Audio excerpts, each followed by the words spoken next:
Ada lapor Mas Wapres, taunya itu aja. Tapi saya kalau ada kesempatan konseling sama Mas Wapres, kayaknya saya mau. Oh mau ya? Nanti coba saya telepon dulu ya. Boleh, Oke.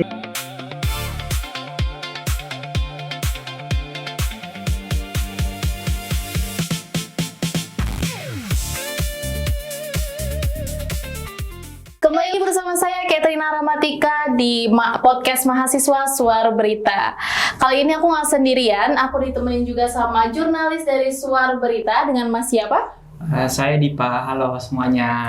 Dan ada bintang tamu kita, narasumber dari perwakilan dari BEM Purwakarta dengan Mas siapa? Saya sendiri Asad Abdullah. Asad Abdullah. Nah, oke. Pertama, Mas Asad ini dari angkatan berapa? Fakultas apa? Dan kampus mana kalau boleh tahu? Saya sendiri dari kampus STT Wastu Kencana di Purwakarta. Baru masuk di angkatan 23 kemarin. Jadi sekarang masih mengemban di bangku perkuliahan itu masih semester 7. Baru masuk ke semester 7 sekarang. Berarti semester terakhir ya? Semester terakhir. Lagi pusing-pusingnya sekarang. Ya.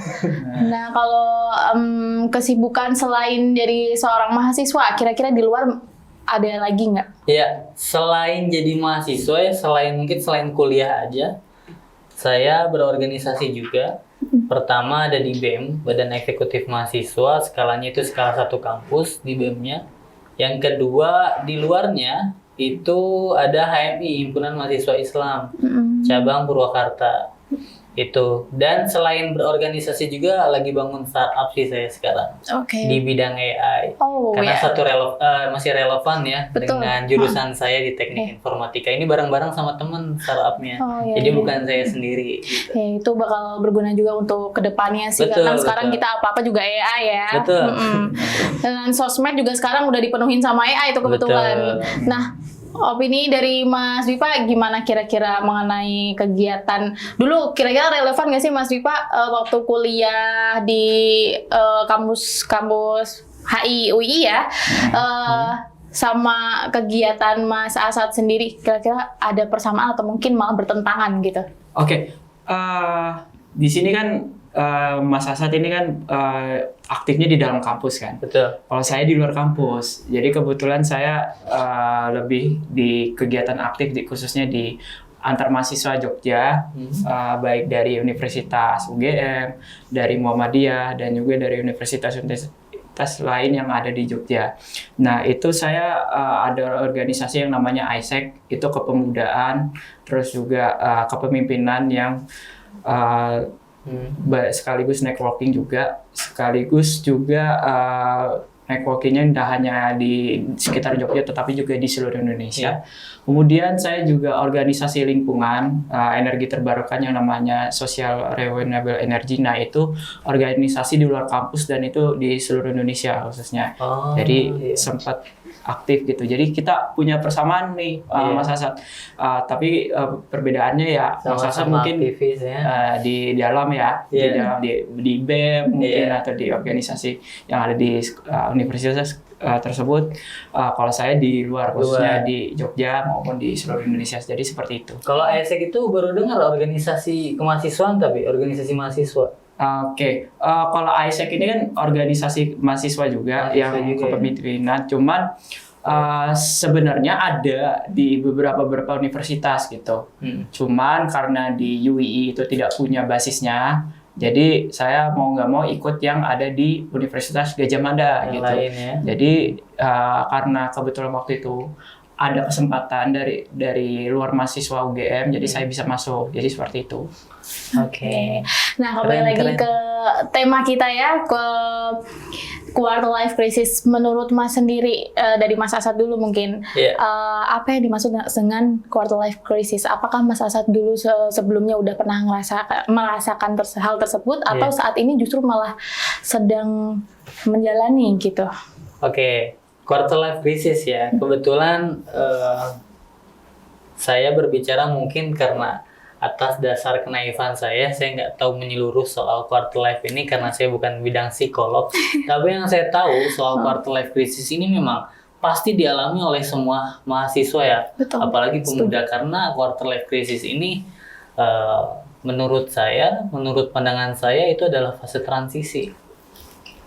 Fase masa dewasa awal ya dari seorang mahasiswa untuk eksplorasi identitasnya sendiri, identitas mereka. Itu quarter life crisis. Makanya mereka melewati quarter life ini ke seperempat kehidupannya ini dengan krisis. Karena apa? Karena mereka masih mencari jati dirinya, masih explore. Itu pemahaman saya singkatnya soal quarter life crisis. Pasti dialami oleh semua orang, semua pemuda. Kebingungan soal arah mereka mencari tujuan, mencari visi, seperti itu. Nah, ada tambahan mungkin dari Mas Dipa mengenai quarter life crisis ini seperti apa? Apakah relevan untuk sebelumnya udah pernah mengalami atau saat ini sedang mengalami gitu? Oke. Jadi kan saya kan lulusan hubungan internasional ya. Terus dan sekarang menjadi jurnalis di Suara Berita.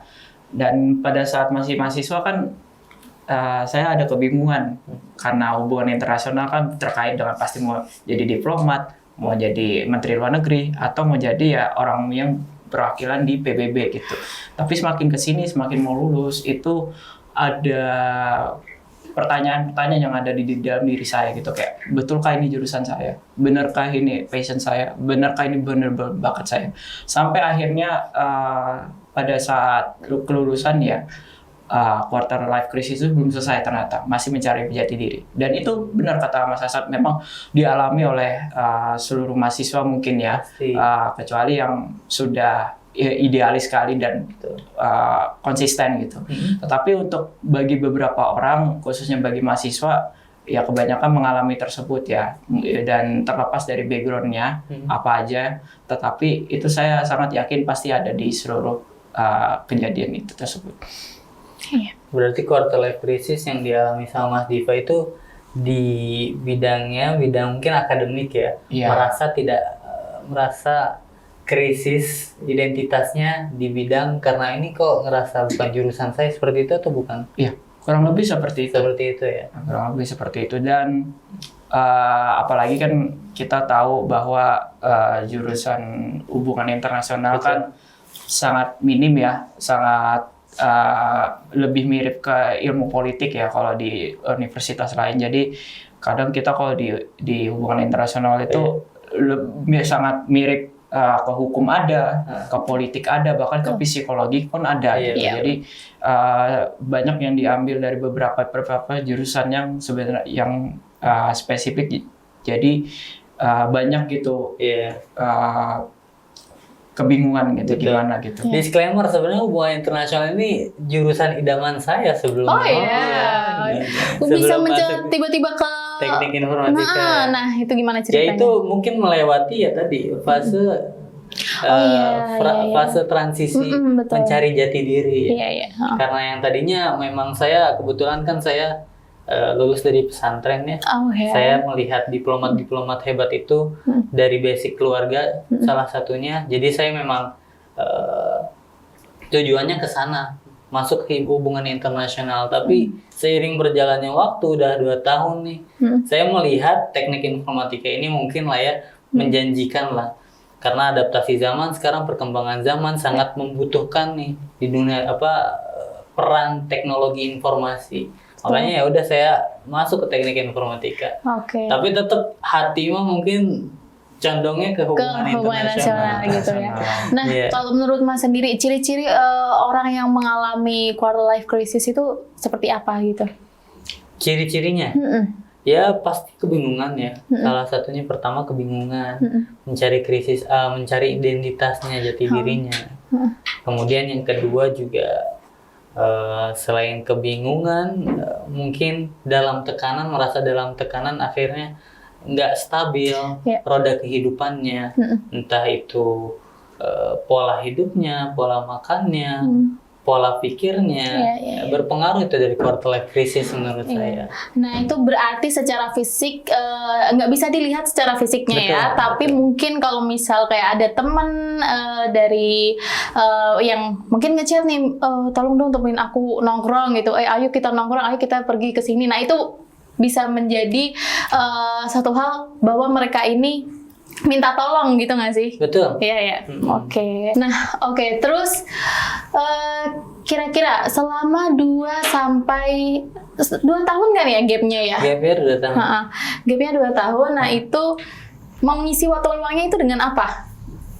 Saya pribadi ngisi waktu luang pertama di 2 tahun itu, tahun pertama saya ngambil kelas khusus intensif karena saya basicnya dulunya pesantren ya 6 tahun, jadi saya ngambil kelas tahfidz dulu teh.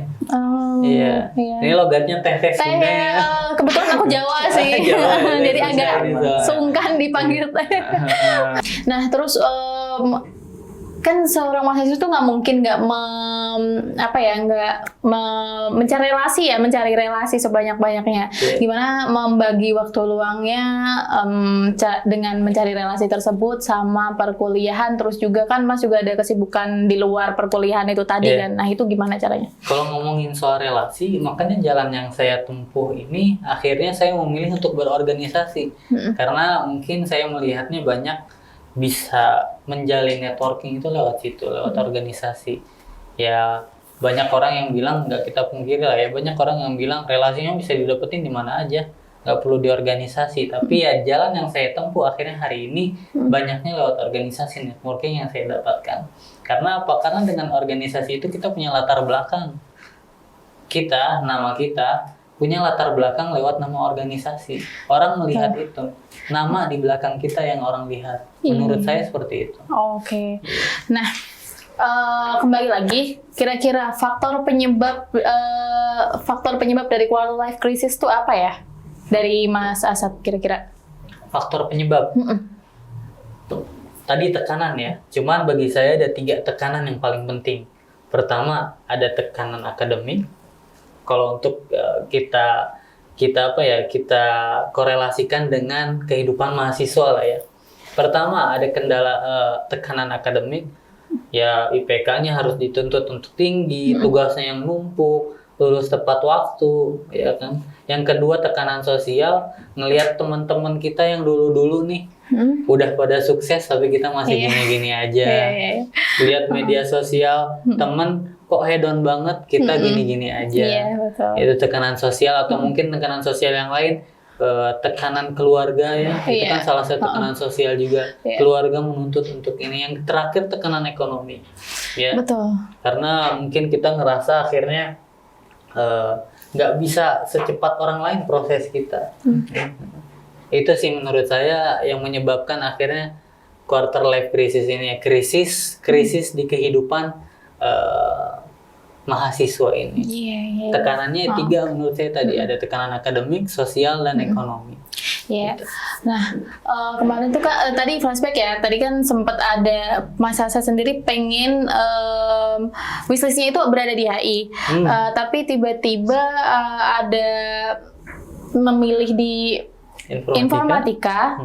Itu meyakinkan dirinya seperti gimana? Meyakinkan diri untuk masuk informatika. Betul, berarti kan gamenya jauh ya, maksudnya dari dari ke politik ke informatika itu kan jauh ya, gitu. Karena tahun 2022 ini saya di Purwakarta, ya kan. Saya lulus itu tahun 2021, itu keinginannya sangat besar tuh di HI, tapi akhirnya takdir berkata lain kan.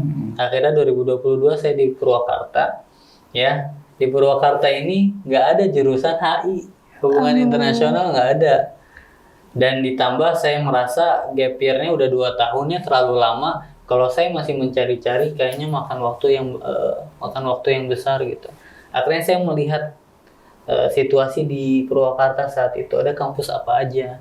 Salah satunya itu di kampus saya melihat kampus yang menurut saya cocok dengan saya di STT Watu Kencana itu, dan kebetulan program studinya hanya beberapa aja, dan saya memilih teknik informatika akhirnya. Ya walaupun gapnya jauh, tapi yang saya lihat tadi kebutuhan saya ke depannya, tujuan saya itu apa untuk masuk informatika itu. Ya tadi saya lihat itu di teknik informatika ini, saya melihatnya ya sangat menjanjikan lah ya untuk dunia kita hari ini. Mengingat di dunia industri 5.0 ini peran teknologi informasi dan peran AI itu sangat kuat. Iya kan? Makanya saya memilih teknik informatika karena itu. Karena saya melihat kebetulan kurikulumnya juga banyak yang dipelajari di situ. Ada AI, bidang AI, bidang teknologi informasinya juga bukan cuma programmer saja, tapi kita diajar UI UX juga, diajar untuk manajemen proyek juga, nanti menghandle proyek dalam lapangan pekerjaan nanti, diajar apalagi keamanan data, networking juga diajar, pokoknya semua diajar yang berkaitan dengan teknologi informasi. Maka dari itu ya saya mengurungkan niat yang tadinya hubungan internasional, melihat jangka panjang, ya sudah saya masuk ke teknik informatika. Gitu. Nah ini kayaknya relevan juga sama Mas Dipa ya tadi. Kayaknya kebalik ya malah. Kebalik ya. Tadi niatnya Mas Dipa juga di awal wishlistnya itu berada di teknik mesin. Iya. Tapi ternyata meloncatnya ke HI. Nah itu gimana cara mensiasatinya? Kalau saya kebetulan agak berbeda ya dari Mas Asad ya. Yang awalnya HI jadi ke teknik ya. Kalau saya terbalik, yang awalnya teknik menjadi HI gitu kan. Kalau saya melihatnya gini, bahwa semenjak saya, yaitu 2020 itu kan era COVID ya, yang dimana saya menjadi maba, itu geopolitik itu sangat mempengaruhi sekali gitu dari kehidupan gitu, termasuk AI, termasuk industri 5.0, termasuk ya kondisi saat ini, ekonomi kita saat ini, itu mempengaruhi. Mempelajari hubungan internasional sendiri, karena hubungan internasional kita tahu dari zaman dulu, dari zaman istilahnya ya Perang Dunia Kedua lah, itu kan awal terbentuknya PBB kan di tahun itu sangat dibutuhkan itu diplomat yang handal. Bahkan awal kita kemerdekaan itu aja dibantu dengan diplomat hebat ya, yang diplomasi hebat tahun 1950 kita tahu itu. Tetapi ya itu sendiri yang menjadi motivasi saya untuk mengurungkan niat dari awalnya teknik mesin ke hubungan internasional. Jadi kita ada perbedaan insight gitu. Ada, tetapi ya juga ada persamaan gitu sih, Mas Hasan gitu. Iya. Itu maksud saya tadi quarter life crisis itu ya, karena melalui fase transisi akhirnya ya ada identitas yang berpindah kan. Kita mencari jati diri, namanya tadi mencari jati diri kan. Ada hal baru yang perlu kita explore, kita cari apa itu yang relevan dengan kita. Salah satunya dialami dengan saya dan Mas Diva ini. Kalau tadi saya ke HI jadi informatika, Mas Diva ini dari mesin ke HI. Gitu. Ya, kondisi nyatanya mungkin memang seperti itu ya. Kita mungkin sebagai manusia, waduh jadi ini ya, jadi dakwah ini. Kita mungkin sebagai manusia itu punya mimpi, cuman kenyataannya hanya Allah yang tahu. Seperti itu ya. Nah, langkah dalam mengambil passionnya itu, refleksi dirinya, apa yang dilakukan Mas Asad waktu itu untuk menyelamatkan diri Mas Asad saat itu? Waktu itu ya, mungkin kalau saya pribadi ya, dalam fase ya mengenali diri atau dalam fase quarter life crisis ini, yang pertama itu kita harus kenali diri kita sendiri, ya, dan berhenti membandingkan diri kita dengan orang lain. Kita kenali diri kita, kira-kira apa yang cocok dengan kita, kira-kira apa yang oke untuk kita. Dan tadi yang kedua, berhenti membandingkan dengan orang lain, ya, jangan peduli orang prosesnya sudah sampai mana, karena itu di luar kendali kita. Fokus apa yang kita kendalikan saja, fokus kepada apa yang bisa kita kendalikan. Itu. Yang ketiga, upgrade diri. Upgrade diri ya untuk mahasiswa ya, salah satunya untuk mahasiswa dengan membaca, dengan ya tadi ikut organisasi mungkin kalau yang ingin, atau handle project, atau magang, atau apapun hal-hal positif yang lain. Yang penting upgrade, jangan stuck di situ-situ aja. Itu yang ketiga. Kemudian yang keempat, selain tadi pertama sudah kenali diri, berhenti membandingkan diri, kemudian yang ketiga upgrade diri, dan yang keempat itu mindset growth yang lebih penting. Yang paling penting itu bagaimana kita punya pola pikir yang bisa berkembang. Saya seorang mahasiswa misalkan masih berpikir tentang bagaimana cara menggunakan kamera. Padahal di sisi lain, seharusnya kita sebagai mahasiswa, maksudnya mindset growth itu, seharusnya kita bisa memikirkan bagaimana cara membuat kamera. Yep. Itu kan peran akademisi atau peran universitas, peran kita sebagai mahasiswa kan harusnya di situ. Ada gap pola pikir dengan namanya mahasiswa, ada gap pola pikir dengan rakyat-rakyat biasa atau siswa-siswa atau masyarakat awam, ya kan? Gapnya apa? Contoh tadi, orang mah masih belajar cara pakai kamera. Kita mah harusnya udah belajar cara membuat kamera. Ya kan, orang masih belajar mengetahui sejarah dulu Indonesia, peran Indonesia saat diplomasi kemerdekaan. Kita harusnya sudah tahu bagaimana cara kita berdiplomasi supaya bisa merdeka. Itu kan ada gap mindset itu, maksudnya di situ. Gap pola pikir di situ. Seperti itu. Iya. Sebenarnya langkah kecil itu tadi yang membawa kita sampai ke sini. Aku juga ada sedikit tambahan. Jadi waktu kalau misal dulu itu kita SD, kita cuma bisa menulis dan menggambar mungkin ya. Tapi waktu SMA kita ternyata udah bisa menghitung. Betul. Waktu kuliah kita udah bisa ngobrol sama orang stranger. Waktu bekerja itu tuh sebuah langkah kecil yang tidak pernah mungkin dihiraukan aja. Betul. Sama orang-orang, tapi itu sebuah kemajuan untuk diri kita. Jadi dari Mas Pipa mungkin ada tambahan mengenai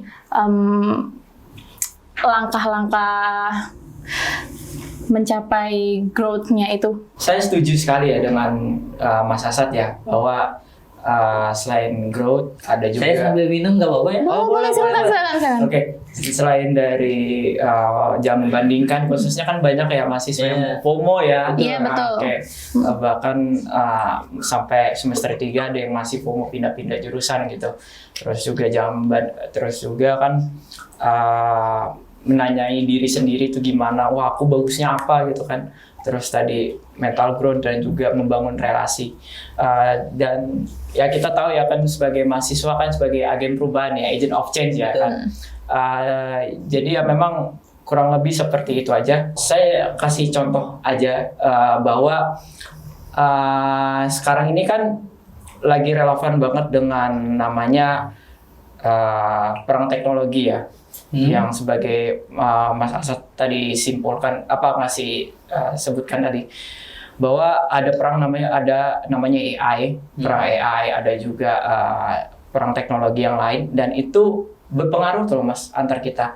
Kan Mas kan sebagai teknik informatika kan sebagai tekniknya itu teknisinya kan.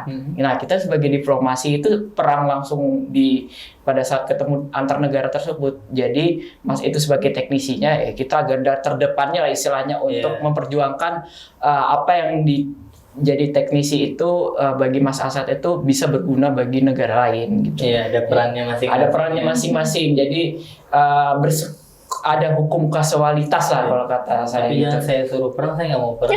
Nah itu, jadi kita perangnya di diplomasi. Nah kita adu diplomasi gitu. Tapi tadi soal yang disebutkan sama Mas Diva itu yang soal FOMO, bagi saya itu penyebab utama krisis identitas itu FOMO. Pengen ikut-ikutan FOMO itu kan fear of missing out ya. Betul. Keluar apa gimana ya? Fear of missing itu artinya latah kalau bahasa Indonesia. Latah ya. Ya nggak tahu, pengen ikut-ikutan loh gitu. Ya, itu penyebab utama krisis identitas sebenarnya. Iya, berarti pengen ikut-ikutan aja. Iya, lingkungan pertemanan juga berarti ngaruh banget ya. Ngaruh. Iya sih. Biasanya yang keren-keren yang kayak misal ya sebutkan aja kayak jurusan dokter. Itu kan kalau di mata masyarakat khususnya orang tua itu kan kayak keren banget ya gitu. Atau kayak misalnya hukum gitu. Padahal tidak tahu ini memang anak hukumnya memang passionate banget atau enggak. Betul. Atau kedokteran ini passionate banget atau enggak gitu kan. Padahal kalau sudah masuk ya ini nggak tahu nih cocok atau enggak, ini nggak tahu gitu. FOMO ya kan. FOMO itu. Nah, kemudian peran pendamping Mas Asad sendiri sudah pernah mengambil langkah untuk meminta pertolongan kepada pihak kampus, konseling, atau mungkin dari pemerintahan? Sekarang kan sepertinya udah ada ya di sosmed itu untuk bimbingan konseling secara psikologis yang gratis. Sekarang udah banyak banget ya. Nah, kira-kira Mas Asad atau Mas Dipa sendiri sudah pernah belum meminta pertolongan tersebut, dan bagaimana tanggapan tentang adanya konseling tersebut dari pemerintah maupun dari kampus sendiri? Jujur, kalau untuk saya pribadi sebenarnya nggak pernah kepikiran ke arah konseling sih. Karena saya merasa memang jalan yang saya lakukan hari ini masih di jalan yang saya inginkan. Jadi belum pernah ada langkah untuk konseling. Tapi kalau tadi Kak Catherine berbicara di bab peran kita ya, peran kampus dalam menanggapi hal-hal seperti ini, quarter life crisis ini. Pertama, saya ini di BEM kan ya, Badan Eksekutif Mahasiswa. Kalau orang-orang itu udah tergeser penglihatannya soal BEM ini, memandang BEM itu orang-orang yang demo doang, yang lain sebagainya. Tapi sebenarnya peran BEM itu lebih dari itu. Namanya Badan Eksekutif Mahasiswa yang mengeksekusi persoalan-persoalan yang ada di mahasiswa. Kita mengambil langkah di situ sebagai BEM. Pak, kepada kampus, peran diplomasi juga perlu ya, berarti di BEM gitu ya.